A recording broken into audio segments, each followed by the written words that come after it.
अमेरिकारु भारतीय माने दयनीय स्थिति रे फेरिबा कुनै संसद रे ताती संसद भवन बाहर विरोधी सांसद माने करिसंती नाराबाजी हाथ रे कड़ी पिंधि प्रतीक विक्षोभ करिसंती सांसद माने केंद्र सरकार विरोध रे देइछंती स्लोगान।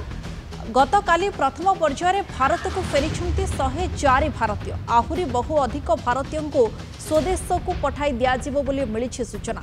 कड़ा सुरक्षा रे फेरंता मानंको पंजाब गुजरात आदि राज्य को निया जाइछि। सेपटे दयनीय स्थिति रे भारतीय मानंको पठा जाउथिबा घटना को नै बढ़िछि राजनीति।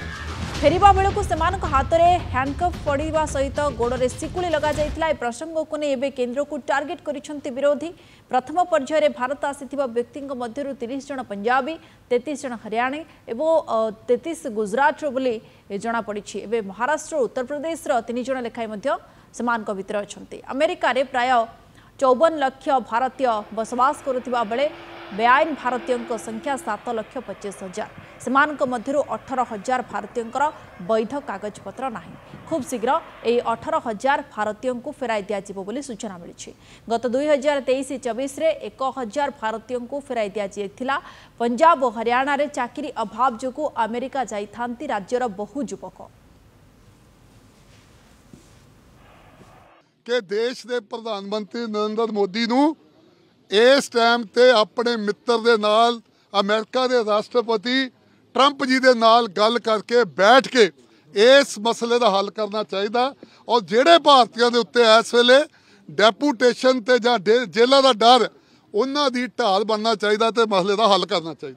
जिस अमानवीय तरीके से जो लोग अमेरिका से वापस भेजे जा रहे हैं उनके साथ बर्ताव किया जा रहा है, वो कोई अपराधी नहीं है, वो कोई हार्डकोर क्रिमिनल नहीं है। वो तो अपनी ज़िंदगी को बेहतर बनाने के लिए अमेरिका जाने की कोशिश कर रहे थे। आप कानूनी प्रक्रिया का पालन करिए और एक मानवीय तरीके से उनके साथ व्यवहार करिए। ये प्रधानमंत्री और विदेश मंत्री को इसका जवाब संसद में देना चाहिए। आज हमारे देश के प्रधानमंत्री भारतीय नागरिकों के साथ इतना अपमानजनक व्यवहार हुआ है, वो चुप क्यों है? एमईए क्यों चुप है? जहाँ तक हमने देखा है कि कोलंबिया जैसा एक छोटा सा देश, उन्होंने पूरा जोर लगाया अमेरिका के सरकार पर जब उनके नागरिकों को वापस भेजा गया, लेकिन हमारी सरकार चुप। What is extremely unfortunate is when they were being deported, they were handcuffed and they were made to look like criminals. What was their criminality? And it's a failure of our, I would say, our Prime Minister, our foreign relations with US, for them to be sent out like this. What does it show in a sense that these people have not done any crime in the US, but being handcuffed and sent back is extremely unfortunate. आज Bharatiya Janata party सरकार की, मोदी सरकार की कमजोर विदेश नीति के कारण 140 करोड़ भारतवासियों को अपमान का घूंट पीना पड़ा है। वो 104 लोग जो वहां से डिपोर्ट किए गए, लाए गए, जिनके हाथों में हथकड़ियां थी, अमेरिका से अमृतसर पहुंचे हैं, वो सिर्फ उन 104 लोगों का अपमान नहीं था बल्कि भारत माता का अपमान था। हाथों में हथकड़ियां, पैरों में बेड़ी, उनका कसूर क्या? सिर्फ यही कसूर उनका कि वो छले गए थे, धोखा दिया गया था उनको, तकनीकी कमियां थी और नारा लगा रहे थे हमारे भारत के प्रधानमंत्री अमेरिका में जाके अगली सरकार ट्रंप सरकार। और आज ये दिन हमें देखना पड़ रहा है।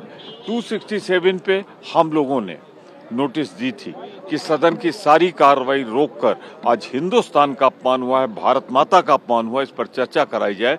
पर मुझे दुख है कि मोदी सरकार उस पे एक शब्द बोलने के लिए नहीं तैयार है। It wasn't good to hear that they were brought back forcibly in a military plane and handcuffed and so on. That was quite unnecessary. It should have been enough to either put them on a commercial aircraft or a civilian plane and send them back. You can, if you want to do a mass deportation, do civilian charters. That would have been the more humane thing to do. But by and large, they have no bad intentions. They're not criminals. They're not convicted of anything else. They're there to make a better life for themselves, which they have done by violating your laws, so you can send them out, no problem. But handcuffing them and putting them in a military aircraft and sending them in this way, I think India should say that this is not entirely advisable.